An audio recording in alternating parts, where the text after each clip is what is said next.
Mia had been living in London for about 2 weeks. It was her first experience working in an English-speaking environment, and she was both excited and nervous.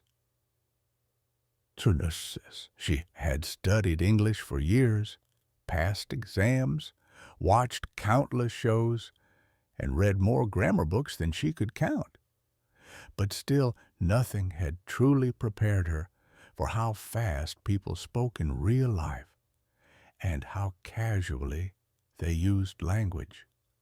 Her first few days at work were like stepping into a movie with no subtitles. Everyone talked quickly, used phrases she didn't recognize, and seemed to expect her to keep up. In meetings, she understood maybe 60%. The rest. A blur of sounds. One morning, during the daily team meeting, her manager looked at her and said, "Mia, can you shoot that over before lunch so we can touch base before the client call?" Mia blinked. "Shoot what? Touch what?" She nodded slowly, smiled politely, and jotted the phrase in her notebook. Shoot that over, touch base. Later that day, she Googled them at her desk while pretending to work. Shoot over will send touch base equals talk, check in. Okay, she whispered to herself. This is like a secret language. That same afternoon, she was in the office kitchen pouring tea when one of her coworkers, James, walked in. He smiled and said something that sounded like, "Do you mean to fire grab the chair?" Mia froze. Was that English? She blinked. "Sorry," she said, hoping he'd repeat it. James slowed down. "Do you mind if I grab that chair?" "Oh," she laughed. "Of course, go ahead." He smiled again. "No worries. Sometimes I talk too fast." That small moment changed everything. Mia realized she didn't need to understand everything the first time. She just needed the courage to say, "Sorry, could you say that again?"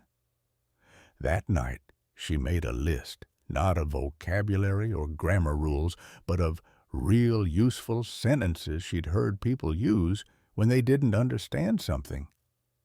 She had noticed that even native speakers sometimes asked others to repeat. It wasn't just her.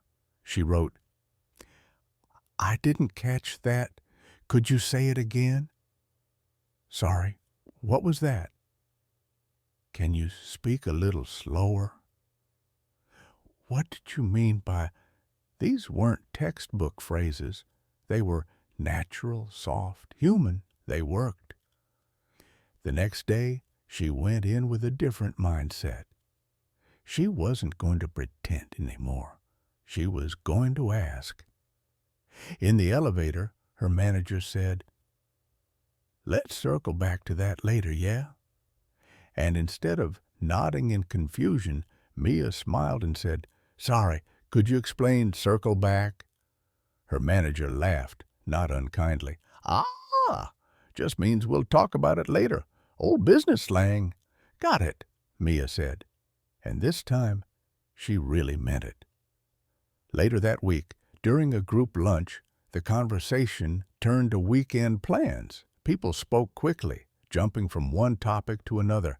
Mia caught some of it, something about brunch, a new cafe, a museum. Then James turned to her and said, "You keen to come along?" "Keen?" she asked. "It means interested," he replied. "Are you interested in joining us?" Mia smiled. "Yes, I'm keen." The group laughed, not at her, but with her. "Look at you picking up the lingo," someone said. And just like that, she began to enjoy the process. Not understanding wasn't scary anymore. It was an invitation, an opportunity. Each confusing moment was a step forward.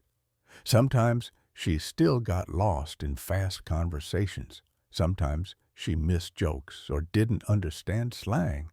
But now, instead of freezing or pretending, she simply asked, Can you say that one more time? Wait, what does that mean? I didn't catch the last part. No one ever got annoyed. No one laughed at her. In fact, most people appreciated it. Because communication isn't about being perfect. It's about showing up, staying present, and being brave enough to ask. You won't understand everything in English right away, and you're not supposed to. But every time you stop and say, "Can you say that again?" you're doing something powerful. You're choosing to keep learning. So the next time you find yourself confused or lost in conversation, don't smile and nod. Ask. Be like Mia. Be curious. Practice out loud. Try different styles. And soon it will feel completely natural. Thank you for practicing with me today. See you in the next lesson.